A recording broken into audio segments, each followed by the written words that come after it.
What is going on, guys? Welcome to another YouTube channel. Now, if you haven't watched my previous video, I had talked about the Rook skin, about how it was being an issue for anyone that was using Aimbot. So those cheaters out there were getting pissed about this skin. Now, unfortunately, because of the additional information that I found out, there is one cheat provider that has already fixed the issue in which the Aimbot is now working properly. Now, this very same cheat provider actually reached out to me and a couple of other people. Reached out to Itapa first, so I want to give that credit, and I kind of just came onto the Twitter comments and be like, yo, just for the sake of knowledge and knowing how you fix this issue or what caused this issue in the first place, can I get some of that info too? So the cheat provider had sent me the article to both Itapa and me, and I briefly looked over the article, but what I want to do is make this video go over with you guys of the issue that this cheat provider was having that caused the aimbot malfunction on the Rook skin, and kind of give his simplified explanation as to why it was doing that. So sit back, relax, let's take a look at this article together and let me read it, give my 2 cents on it in a video that starts right about now. I'm sorry, I just had to try to do a Itapa intro. Okay, but anyways, let's continue. All right, so this is the article right here. Now, for the sake of privacy, I've blocked out any information that's actually going to show the cheap provider or the cheap developer. Now, if you really did want to know, feel free to go on my Twitter. It's going to be there. It's available to the public, so it's not like I'm trying to advertise this. Okay, guys, I'm just reading this article that I found pretty interesting as to basically a problem that a hack developer had with an issue in their aimbot function, and what they determined and figured out how to get around this, aka doing a much more better job than what Activision is doing with their shitty anti-cheat. All right, so this is going to be a long read, so I'm sorry if I butcher some of the words, or if I speak too fast, or if I read too slow. Feel free to watch the video again so that you can fully understand, or if you want, go on to my Twitter, take a look at the article yourself, and you can read it there. But anyways, let's get started. So this article is titled Rook Bug Explained. Now, the bug was simple, but a few people have expressed interest in the details. Any given enemy in the video game has bones. These bones are points on the enemy, essentially head bone where head is, left shoulder bone where left shoulder is, etc. Bones like this and their data are stored in your computer's memory. So essentially, when you are playing the game, right, when it comes to looking at enemy position and what the computer is reading, the computer already has that data because it is running the game simultaneously. So that's why it's going to have that information in your computer. When we find an enemy in your memory, we draw lines which connect different bones. Now, this is very interesting, and this is considering going into learning about ESP and learning about wall hacks and how these skeletons and how these lines are drawn on the player's body. So essentially, the program reads the memory data that it's also reading in the game and connects these data points to create that skeletal structure. A basic and solid way to identify which bones are which is to go by order. Usually bones or pointers to bones are stored in a data structure that we can iterate through. In simpler terms, usually bone data is kept in a list that we can go through one by one. For normal skins, bones were stored in a certain order. For example, let's say the first bone in the list was head, then neck, etc. This is not reality, but it's a simple example. But in the case of the Rook skin, the list was in a different order, so bones were misidentified, causing the skeleton to look crazy and Aimbot to not work. Bones for a character model in a game can be off of the character model, which is what caused the aim to snap away from the enemy. Now, for anyone who understands programming, I use the index order for the bone data structure for each identity or for each entity to identify bones. So with Rook having a different order, there was a problem. Now, he posted this picture right here, which gave a perfect example. So for example, if the aimbot function was supposed to read, if you see in the picture, index 1, right? Index 1 was essentially supposed to be head, because for majority of the skins in the game, the index 1 is going to be the head. The fact that the index 1 is not at the head, it's in the shoulder, or say the head was index 2 and the index is in the elbow, that explains why if there was anybody that was trying to hit neck and up, or head and up, or chest and up, but unfortunately those data points was probably on their leg, was probably on their arm instead for the player's body.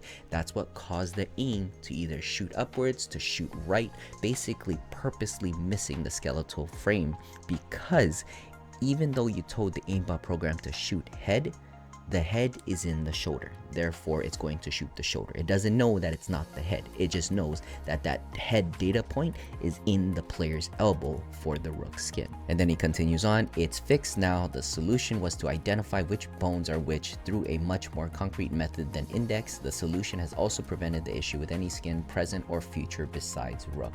Now, this is a rough one because essentially he is no longer using an index method. He's using a new method he didn't explain in this article, but essentially that new method in which it now identifies, right, where that specific bone or skeletal part of the player frame is, you know, it's not going to be an issue for any future skins to have that same dilemma. So if, you know, if Call of Duty or Activision wanted to be sleazy with their marketing, right, they're gonna like, okay, let's release something similar to the Rook skin to have that same issue. That way people can buy it because it's messing up with cheaters aimbot, you know, instead of actually making a valid anti-cheat, right, to stop cheaters from coming in the game in the first place. No, they're gonna want us to buy these specific skins because it's gonna block aimbot. Because at this point, Activision is such a money hungry company that, you know, at this point in the game, you know, they have to find a way to end the game's life cycle on a good note, whether it be selling more skins,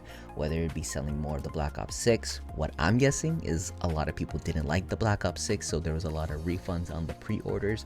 Therefore, they gotta try and make up that money in some way. How?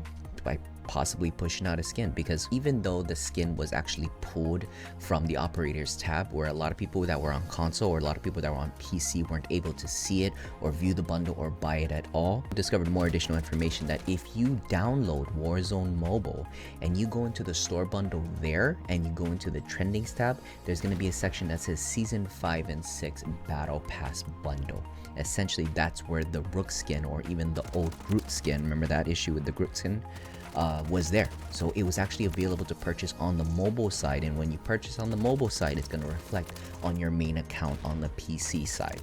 And you know, you can tell it definitely feels like a money grab from Activision, because the COD points in Warzone Mobile is not the same COD points that you have on your PC or on your console. It's different. So essentially, even though you have COD points on your console or PC, you're not going to have COD points on Warzone Mobile if you don't play Warzone Mobile at all. So you essentially have to go onto the Warzone Mobile app, buy COD points, then buy the Rook skin, and then you can use that Rook skin on your PC or on console. Because at this point, on how bad the cheating scene is, like, I would definitely buy the skin. I'm going to be completely honest with you, I would buy the skin. Because I'm so tired of being aimbotted. I'm so tired of people just headlocking me or chest locking me every single time. Oh, you know, Noble, not everyone is cheating. You just gotta get good, bro. I swear to God, the gaslighting from the community is so wild. Like, you literally have receipts of so many people talking about how bad the cheating scene is. You got people like me, you got people like It's Happa going behind enemy lines, looking in cheating discords, literally watching and seeing people just chit chat back and forth about how great this program is, about how easy it is to cheat, about how their accounts are not being banned, about how Activision's anti-cheat is not doing anything. You cannot sit there and tell me that the cheating issue is so minor when we can see all of this information on the back end. I have no reason to lie to you. The main thing that I want to do is expose of how bad the cheating scene is, because unfortunately there is a group of people who are cheating, and there is a group of people who side with cheating, and they want to minimize how bad the problem is. I'm going to call bullshit on that, and I'm going to keep pushing that this narrative, backed up with receipts and conversations, is the real deal and the real issue that is still happening in Call of Duty ever since the introduction of crossplay in MW19. But I am going on a tangent, guys. That's basically the article. If you want to look at the article, feel free to go on my Twitter, take a look at some of the posts that I liked, and you're gonna see it there, and you know, read it yourself, get some knowledge, get some information. I think even though you may not be that person that has content to talk about cheating and all of that, it's very good to have this insider knowledge because it truly clears your mind and perspective of the Call of Duty scene in general, when it comes to the player base, when it comes to the honest player base, when it comes to the cheating player base, when it comes to Activision, when it comes to the social issues that are happening right now in Call of Duty. Having that information to see on both sides of the fence is very eye-opening, so I highly suggest you do the same as well. But if anything, guys, if you did like this video and you appreciate the information that I brought here today, please drop a like, drop a share. Let's have more people watch this video so that they can understand this information as well, and I will see you guys in the next video. Noble out.